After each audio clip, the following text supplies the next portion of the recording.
and greetings of the day. Today we are going to discuss a very simple and important topic of mathematics, that is lines and angles. But before that, I would like to introduce myself. My name is Srishti Arya and I have done my BTech in Computer Science and Engineering, and I have also pursued Diploma in Elementary Education. Today in this topic we are going to discuss about point, line, ray and segment, collinear and non-collinear points, the different type of angles, complementary and supplementary angles, parallel lines and a question related to that. So talking about a point is defined as a location in a plane and it is represented by a dot. It does not have any any length, width, size, fine, and it is represented by a capital letter. Talking about a line is an infinitely long collection of points which can be extended to any of its sides. Here I have taken an example of line A, B, where points A and B, they can be extended to any of its length. Talking about a ray is a part of a line which has one point and another point, it can be extended to infinity.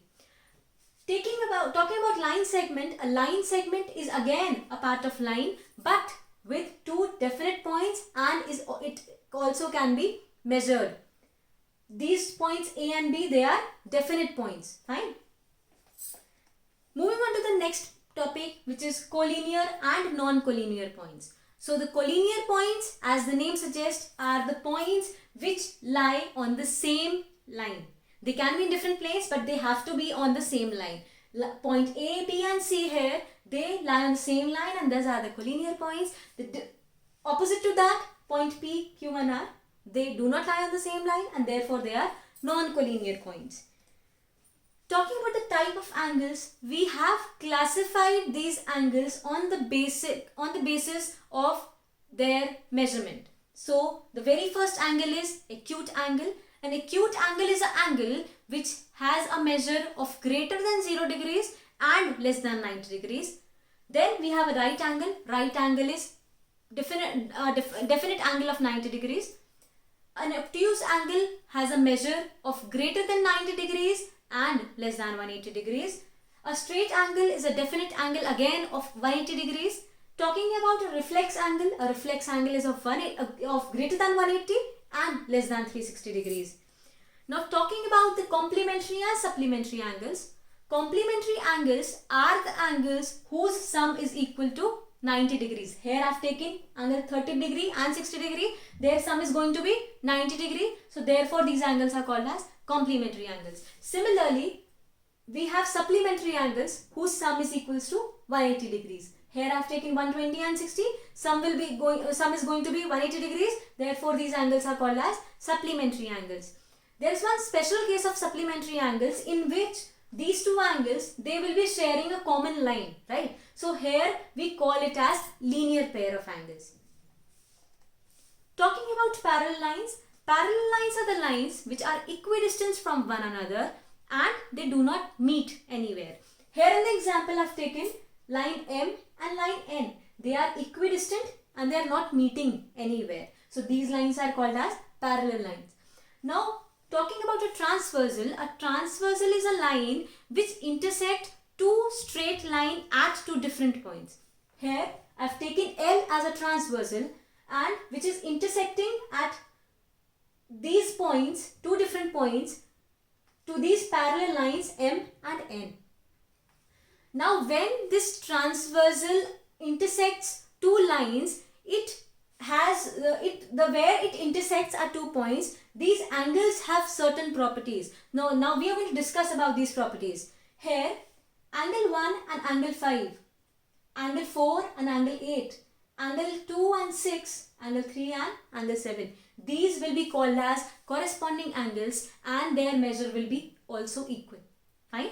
Talking about the next thing, that is alternate interior angles. So interior angles which are alternate, they are angle 4 and 6, angle 3 and 5. So these angles will also be equal. Angle 1 and angle 7, angle 2 and angle 8. These angles are alternate exterior. These are at the alternate sides but at the exterior and at exterior also. So they will be called as alternate exterior angles. Next thing is vertically opposite. Now angle 1 and 3, angle 2 and 4, 5 and 7, 6 and 8. These will be called as vertically opposite angles. So these angles will also be equal in measure. Fine.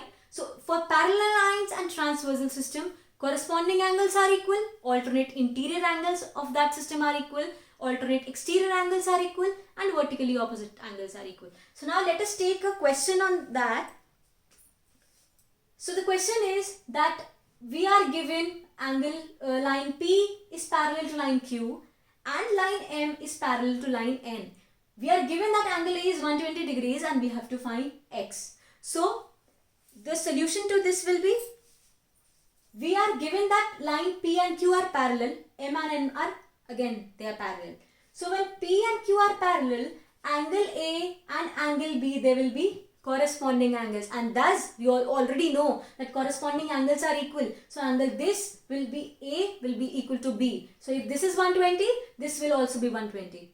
Now the next step, if this is a single line, right? So this will be forming a linear pair, 180 degrees. Linear pair is of 180 degrees. So this is 120. So this will be 60 degrees. 180 minus 120. Here we have done. Angle C is 180 minus 120 degrees, which is 60 degrees because of linear pair. And now angle C and angle X, they are alternate interior angles, and thus these are alternate interior angles. Their measure will also be same. So if angle C is 60 degree, angle X will also be 60 degrees. This is how we are going to solve the question which are based on parallel lines and transversal. So thank you. This was all for today. Have a nice day.